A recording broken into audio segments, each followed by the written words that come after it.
Hello, welcome back to the Road Book Club, where I drive and I share my insights from the books that I've been reading while out here on the road.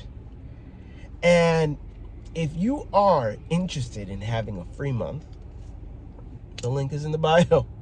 I give you a solution there for that one, because I really want, I just want to partner with people. There's a peer-to-peer channel where I can partner with you guys and see what you are learning from these books as well, what insight you are learning from these books that we're going to be going over.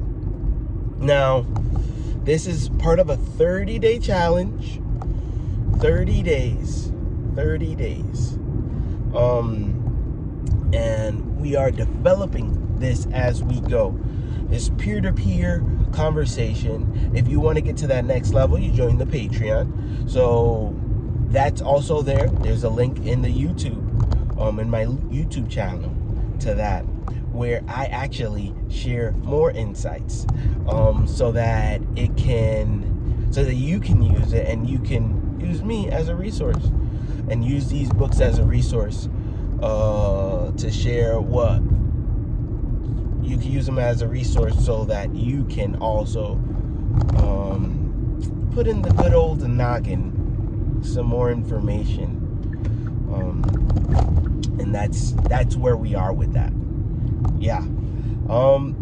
Today I was listening to Super Communicators, and in this book they talk about how to become an effective communicator, and they study really different case studies around the world and over history about what super communicators have done and to be successful, and what they have done to fail along the way as well. So the people that come to mind, there's too many to mention. I would say, get the book and go through it at your own pace, so that you'll see what I'm talking about in all my videos. And I think, we're approximating day 20 at this point. I don't know what episode it is, but that's what's going on in these videos. And we've been going through super communicators. We've been going through some inspirational videos. I've been telling stories as well.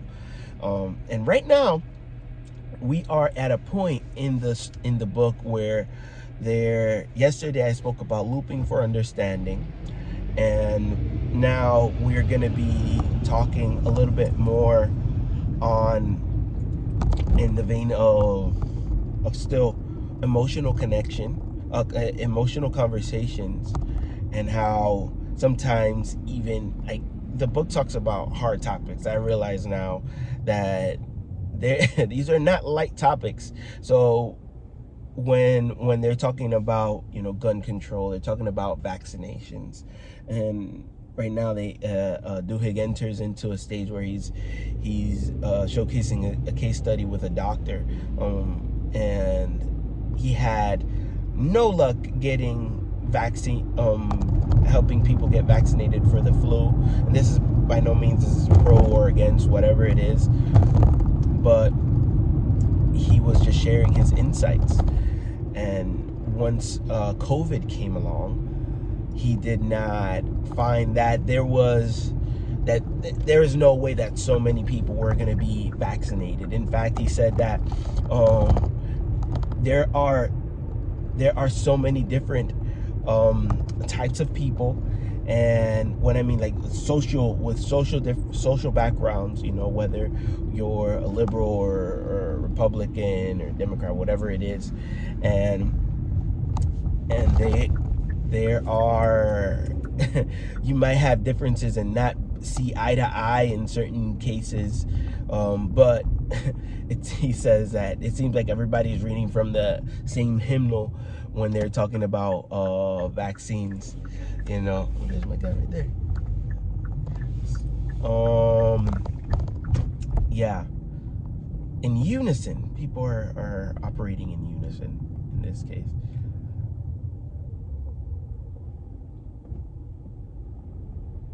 Yeah. So yeah, it's very interesting to see these things unfold.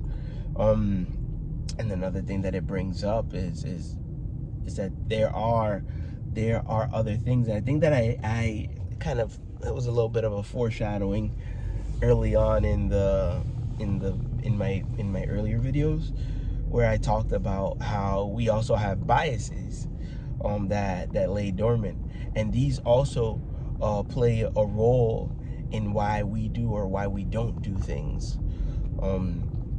And then these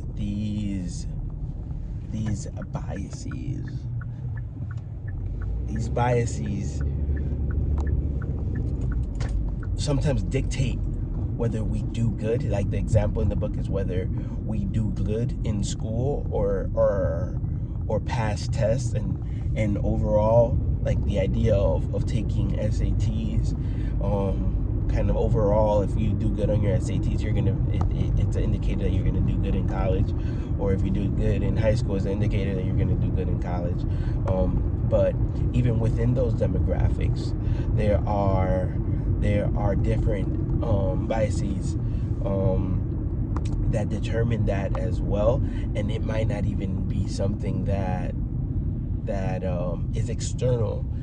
Instead, it's something that is internal.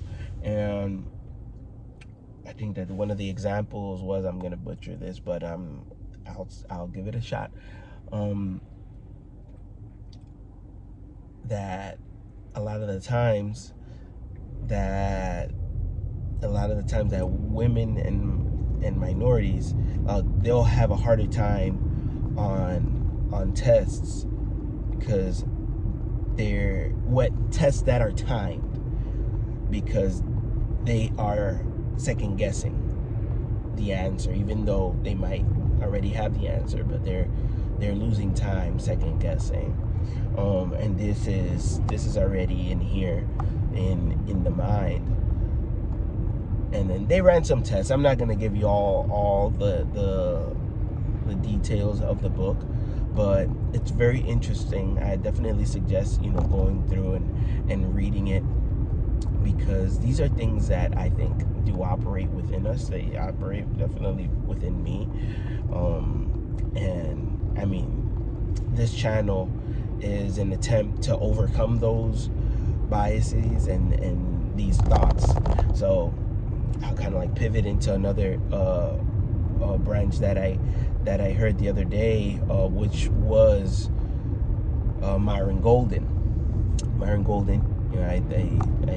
listen to his channel pretty frequently. And yes, he says some things that I agree with and some things that I don't agree with, and that's totally fine. But I say he drops these like golden nuggets, and it's like it leaves me kind of like stunned. And then one time he said that we've been programmed to not like the sound of our voice. We've been programmed to not like the sound of our voice, which impacts our ability to create community, because the inner talk already is saying, I don't like my voice, so why would somebody else like my voice? So why would anybody else want to hear what I have to say?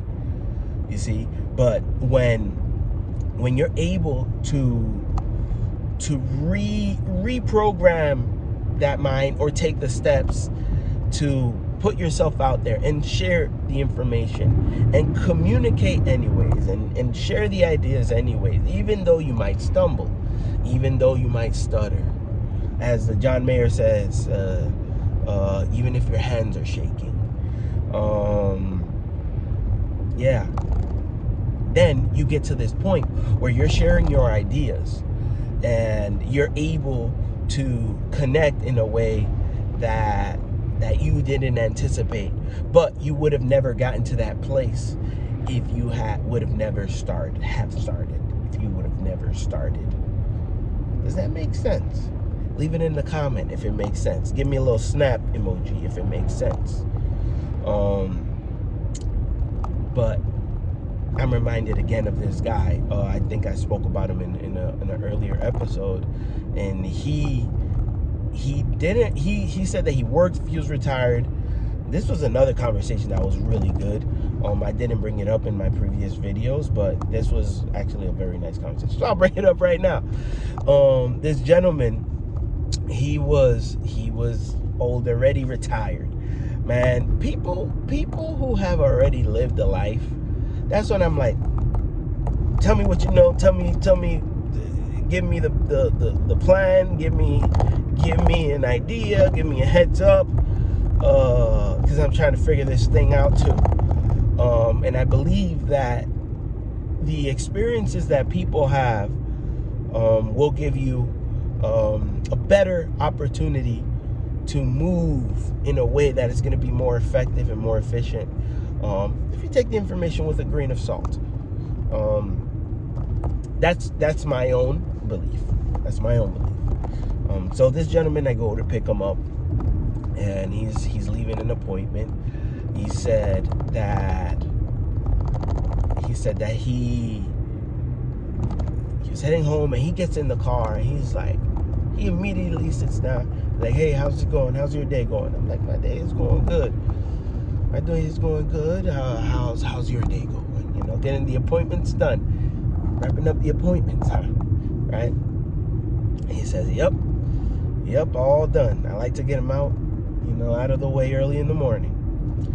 And then he says, he stops, he sits down, gets comfortable. He just, remember that he looks at me, he goes, so how long have you been in Charlotte? So me, immediately I capture it. It's like, well, one thing, he's paying attention, because I hadn't said anything but good morning. And he said, it's like, well, how did you know that I'm not from Charlotte? And then he says, well, I hear it in your accent. And then he's like, you're not dressed like somebody who's from Charlotte either. I think I don't know what I had. I had like a Hawaiian shirt on, maybe, I don't know. And let me turn right here, a little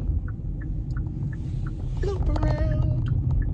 So then we get to talking, and I'm like, yeah, I'm from New York. And I was like, oh, okay, good old Big Apple. What borough?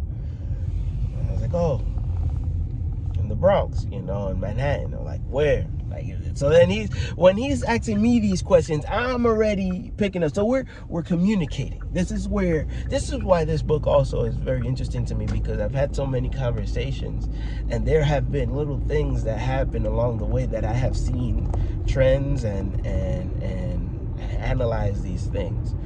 And once he's asking where, that means that it's telling me that he's been there plenty of times, enough times to know where there are neighborhoods within the boroughs.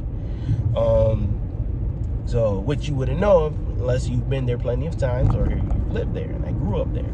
I was like, okay, I was over here, but okay, yeah, I used to go down there. I lived down there for like 15 years, and then moved out, and I've lived everywhere. Another fun fact that I know about people, or that I have found about people,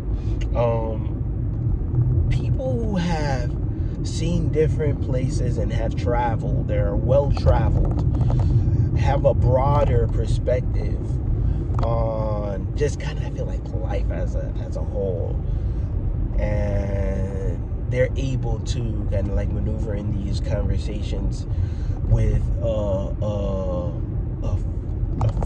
fluency. I'm looking for a word, like fluid. They're fluid. They're like water, like Bruce Lee says, right? And they're able to navigate these conversations, and it's so cool because you can see it. You can see it, and I have seen it personally. I don't want to make a sweeping statement, but I have seen it. I believe I have seen it. So we're talking, and he talks about how he used to go into meetings, and he's an engineer, but engineer is to become, let's say, an electrical engineer or any kind of engineer. It's not just that specific thing.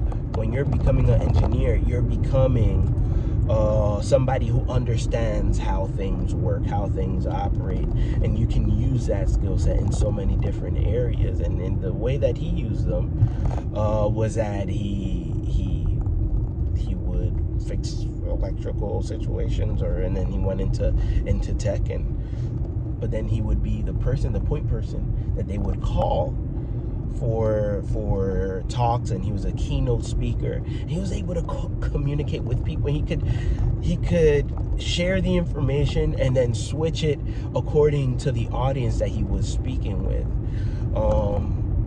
just so that they would be able to receive the information better. They said you don't have to speak to everybody. You focus on one person, and then the people who you're speaking with, everybody who's in that group will understand, and they'll also understand that you're speaking to them as well. They'll receive the information. So that was a really amazing talk. I think I'll circle back to that one in another video. But all that is to say is that we have these beliefs in here that we have to be able to overcome and just go after things and not shut ourselves down with our own self-limiting beliefs, but persist and continue. I'll say that to you, my peers. Persist and continue, and I'll say that to me. I'll say that to me first. Because sometimes we want to do something. I think that we want to do something, and it makes sense up here, but the action is very different. I think one of the first thoughts that I had today, I'll share this with you. I don't know, whoever is making it to minute 16, you're the MVP. You're an MVP. Chat, put it in the chat. I made it to 16, and I'll send you something special. I'll send you something special, a handwritten letter. All right? And yeah, when I woke up today, I'm getting ready, and I'm about to take, get out the door, get my son to school and whatnot. And I'm thinking about what should I wear, what should I put on, and then it hit me. I'm like, stop thinking about what you're gonna wear and get up and get dressed. I thought I said something there to myself. I was like, I gotta say this in the video today, because that was good. That was good. And I'll leave you with that one, okay? I'll see you on the next video. Thank you so much for listening. Keep reading, drive safely, and I'll see you on the next video, okay? Bye-bye for now.